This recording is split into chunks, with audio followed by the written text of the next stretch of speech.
on se frappe, là, on va assouvir peut-être les frustrations, les colères que nous avons les uns envers les autres et on passera à autre chose. J'ai donc proposé à plusieurs de ses compatriotes, hommes et femmes, qu'on se retrouve à Paris, dans les jardins qui sont en face de l'ambassade. On signe juste un contrat qui stipulait que personne n'allait poursuivre l'autre en justice. On se bat, la personne qui frappe l'autre, bien évidemment, frappe l'autre. On fait vraiment un combat comme ça où personne n'a le droit de poursuivre en justice. Peut-être c'est par cela qu'il fallait passer pour enfin résoudre nos problèmes et pour enfin arrêter ce qui se passait sur les réseaux sociaux. J'ai proposé ça. Je me suis même déplacée. Je suis allée à Paris. J'ai fait le direct devant l'ambassade de Paris. J'ai fait le direct devant ces jardins pour dire je suis à Paris. Les réseaux sociaux, c'est bien. Crier sur les réseaux sociaux, co, machin et tout, jouer les gros bras. Venez. On finit avec. Si on se bat, on se bat. Et après, on va faire comme l'agneau, on va faire la paix. Et puis, la paix revient à la maison et on peut maintenant décider de comment est-ce qu'on construit la maison et comment est-ce qu'on organise la vie rayonnante de la maison. Je suis allée à Paris, personne n'est venu. Et c'est là où j'ai compris qu'en réalité, beaucoup sont là en train de nous perdre dans des futilités. Et avec tout ce que j'avais accusé, pour ceux qui me suivaient sur les réseaux sociaux, vous devez vous souvenir même que c'était allé tellement loin, c'était tellement fort que j'avais même perdu ma voix. J'avais perdu les cordes vocales, je ne pouvais plus parler. C'est-à-dire que j'allumais mon téléphone pour faire des directs sans qu'aucun son ne sorte. J'étais là... J'étais tellement nerveuse, j'étais tellement énervée, j'étais tellement en colère que même la voix ne sortait plus. La voix ne sortait plus. Parce que je ne comprenais pas que toutes ces personnes, tenez-vous bien, c'était des personnes, quand elles m'ont découvert sur les réseaux sociaux, sont venues m'écrire des longs messages d'admiration, d'amour. On est tellement fiers d'avoir une compatriote comme toi. Tu es brillante, tu es intelligente. On est fiers de toi. Ceux qui sont fins, ils vont venir te prendre sur ce volet Ngwanekan et tout ça. Ceux qui ne sont pas fins, ils vont venir te prendre sur le volet national que vit enfin une Gabonaise. Quand tu vois ce que ces gens-là ont été capables de faire, parce que je me suis permise une expression contradictoire, mon Dieu. Pour revenir à cette histoire de 2022, eh bien, je me suis mise à aller apprendre à connaître qui était Ali Bongo. Je suis donc allée sur les réseaux sociaux, je suis allée sur la page, bien évidemment, de, comment vous l'appelez? Je suis allée sur la page de Ali Bongo, j'ai regardé toutes les vidéos d'Ali Bongo. C'est à ce moment-là que j'ai même regardé la campagne de 2009 d'Ali Bongo, la campagne de 2016 d'Ali Bongo, parce que très naturellement, enfin, au vrai, je n'ai pas regardé la campagne d'Ali Bongo en 2016, parce que nous étions tous sur des postures qui étaient de nature à dire que Abba les Bongo, Abba Ali Bongo, et donc si on dit Abba les Bongo, Abba Ali Bongo, au nom de quoi je vais aller écouter ce que Ali Bongo a à dire? Je ne veux même pas écouter son projet de société. Je ne veux même pas écouter ce que, eh bien, Ali Bongo prévoit. Je ne veux pas du tout. Et donc, on s'est mis sur une position très, vraiment réfractaire de tout ce que pouvait nous proposer Ali Bongo. C'est pour cela que je ne connaissais même pas le projet de société d'Ali Bongo de 2016. Mais à cause de ce que je subissais et que je n'avais pas d'autre moyen que, eh bien, leur dire que la seule chose dont je dispose, c'est mon être. Ce sont mes choix. Je ne veux pas rentrer dans la bassesse de vous insulter. Je n'ai pas le temps et l'énergie d'aller dans les tribunaux pour vous porter plainte, parce que oui, je pouvais porter plainte et je ne dis pas que je ne le ferai pas. Je le ferai sans doute un jour.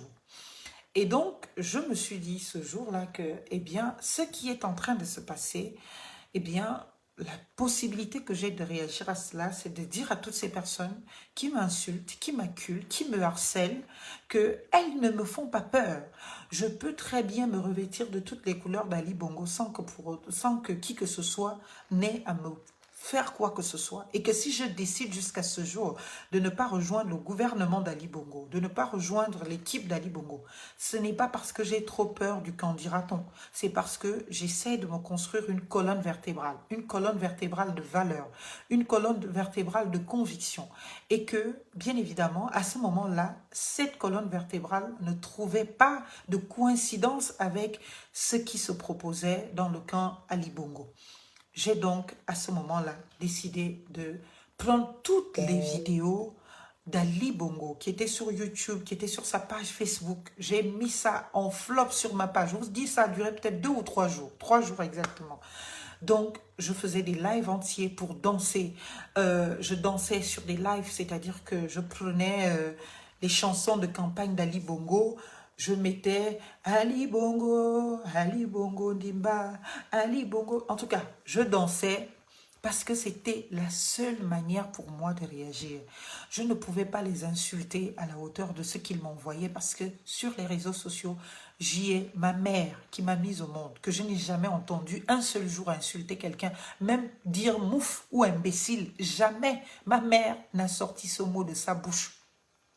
Je le répète, le plus grand mot que j'ai entendu ma mère dire, c'est naturellement Korova, c'est-à-dire va là-bas.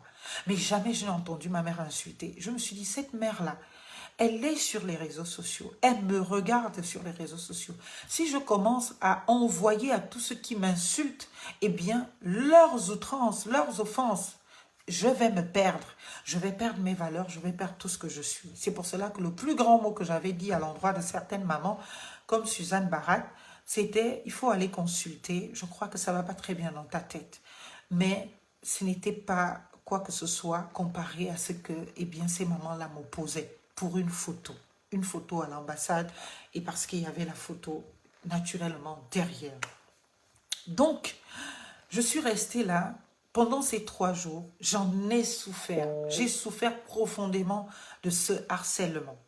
Quand je vous parle de souffrir, c'est souffrir. C'est-à-dire que mon inbox était bondé de faux profils qui menaçaient de violer mon enfant, qui menaçaient de me violer. Des faux profils, j'en ai fait des captures d'écran. Peut-être un jour, je vais commettre un livre qui ne sera que nourri de toutes les captures d'écran. Et là, je tombais sur des messages des gens qui me disaient, si je mets les pieds au Gabon, ils vont me violer, ils vont payer des gens pour me violer. Si je mets les pieds au Gabon, ils vont violer mon enfant. Vous ne pouvez pas imaginer les outrances que j'ai dû subir pendant cette période. Alors que je n'avais jamais dit que je soutenais Ali Bongo. Je n'avais jamais appartenu à un parti politique. Jusqu'aujourd'hui, je n'appartiens à aucun parti politique.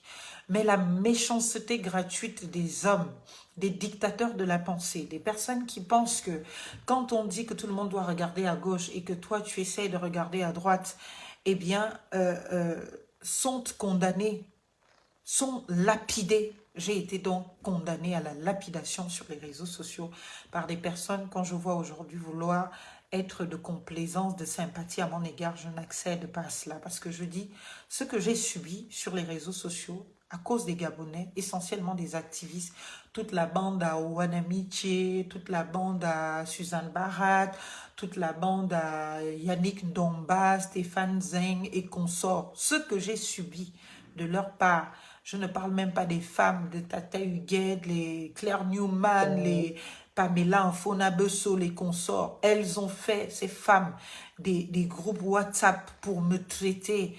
Elles ont activé tout leur réseau de faux profils pour me traiter de tous les noms. Ils et elles se sont engagés à me détruire, à me réduire à zéro.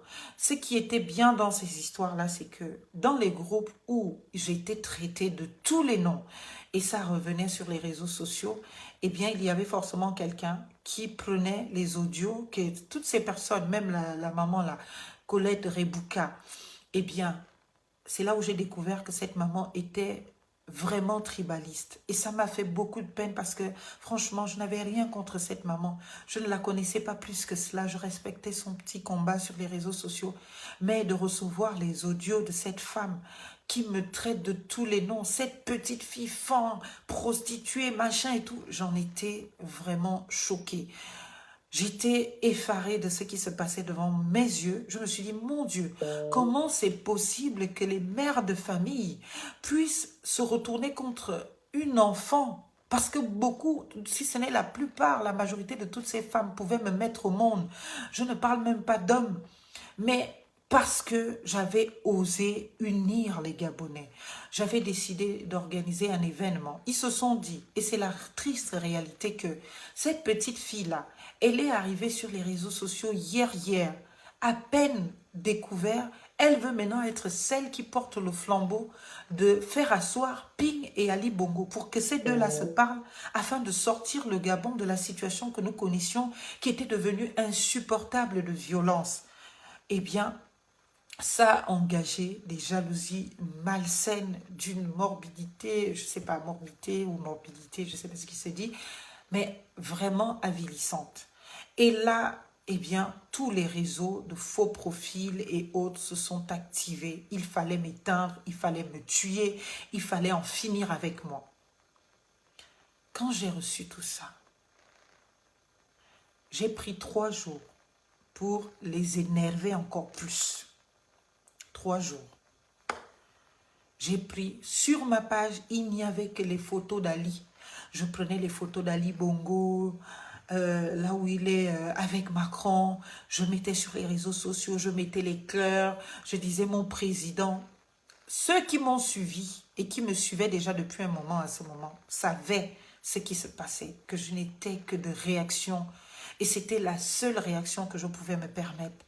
Parce que j'avais même dit à mes parents, proches qui voulaient rentrer dans les histoires, d'aller répondre aux commentaires, que laissez. Si vous répondez aux commentaires, vous allez entretenir cela. Ça va mourir comme ça a commencé. Il n'y a qu'une seule personne qui doit réagir, c'est moi. Que personne n'aille me défendre. C'est pour cela que même quand il a commencé à avoir des groupes de Sa Majesté, la Bigance, pas mal d'autres compatriotes qui ont voulu se lever pour moi, pour me défendre, pour me protéger contre ces activistes, contre ces compatriotes, j'ai dit à ces personnes de ne pas le faire. Sa Majesté, la Bigance, je crois, elle s'appelle comme ça sur les réseaux sociaux. Si elle est là, je crois que, bien évidemment, elle peut confirmer ce que je dis parce que elle faisait partie des personnes qui voulaient me défendre à ce moment-là contre les activistes. J'ai dit non, c'est une affaire entre les Gabonais et moi. Je ne voudrais donc pas constituer des équipes d'autres Gabonais pour se battre contre les Gabonais. Je gère seule. S'il faut se battre, on va se retrouver. J'ai même donné des rendez-vous aux gens à l'ambassade de France, à Paris, à toutes les filles là. Je leur ai dit, parler sur les réseaux sociaux, c'est bien, c'est beaucoup. Si, moi, je veux qu'on résolve le problème. Je veux qu'on taise cette haine. Je veux qu'on taise cette guerre qui n'a pas de nom. Je veux qu'on arrête de nous entretuer, de s'entretuer. Donc, s'il faut passer par la bagarre pour arriver à cette fin, puisque j'ai proposé, bien évidemment, une semaine de réflexion avec 3 jours axés sur des conférences et autres pour parler de notre Gabon. Chacun ouvre son ventre, vomit tout ce qu'il a à vomir, on se demande pardon et puis on s'inscrit dans une logique de construction de notre pays pour que le pays avance. Vous n'y accédez pas.